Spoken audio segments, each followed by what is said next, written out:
இன்னைக்கு வீட்டிலேயே சத்து மாவு அரைக்கிறதுக்கான ரெசிபி தான் பார்க்க போகிறோம். எப்படி அரைக்கிறோன்னு. நீங்கள் வந்து பூஸ்ட்டு, ஹார்லிக்ஸ் இந்த மாதிரி வாங்கி சாப்பிட்றதுக்கு வீட்லேயே இந்த மாதிரி அரைச்சி சாப்பிடுங்க. ரொம்பவே நல்லது. இப்போ ரெசிபி பார்த்துலாம்.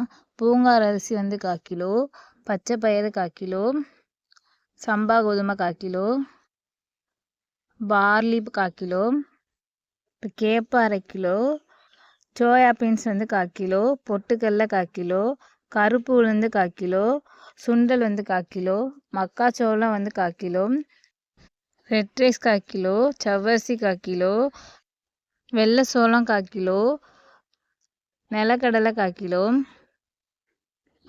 அதுக்கப்புறம் துவரம் பருப்பு 1/4 கிலோ, கம்பு 1/4 கிலோ, கருப்பு கவுனி அரிசி 1/4 கிலோ, பாதாம் வந்து 100, முந்திரி வந்து 50, அப்புறம் ஒரு 10 ஏலக்காய், அப்புறம் சுக்கு 2 எடுத்துக்கோங்க.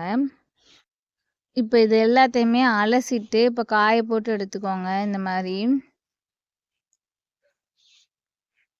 அதெல்லாம் காஞ்சதுக்கப்புறம் இப்போ ஒன்று ஒன்றா வந்து வறுக்க ஆரம்பிச்சிடலாம்.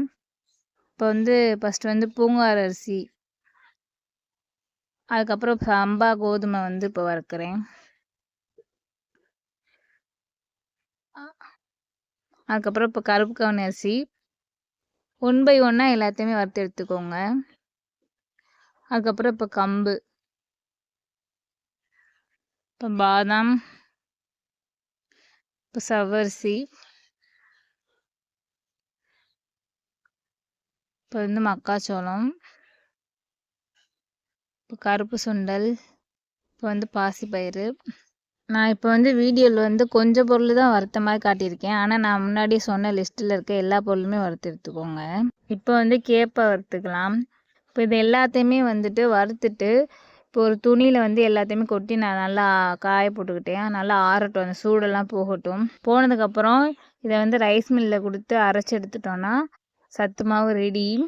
இது ரொம்பவே நல்லது. கண்டிப்பாக இது வந்து நீங்கள் வீட்டில் வந்து ட்ரை பண்ணி பாருங்கள். வெளியில் இருக்க ஹார்லிக்ஸ், பூஸ்ட் இந்த மாதிரி வாங்கி சாப்பிட்றதுக்கு நம்ம வீட்டிலே இந்த மாதிரி அரைச்சி வச்சுக்கிட்டோன்னா இது நமக்கு வந்து ரொம்ப நல்லது. இதை வந்து எப்படி செய்யணுன்னா, இப்போ தண்ணி வந்து காய போட்டுக்கோங்க. அது நல்லா கொதிச்சதுக்கப்புறம் இப்போ இந்த மாவை வந்து கொஞ்சமாக எடுத்து கரைச்சி வச்சுட்டு இப்போ அதில் ஊற்றி நல்லா கிண்டிக்கோங்க.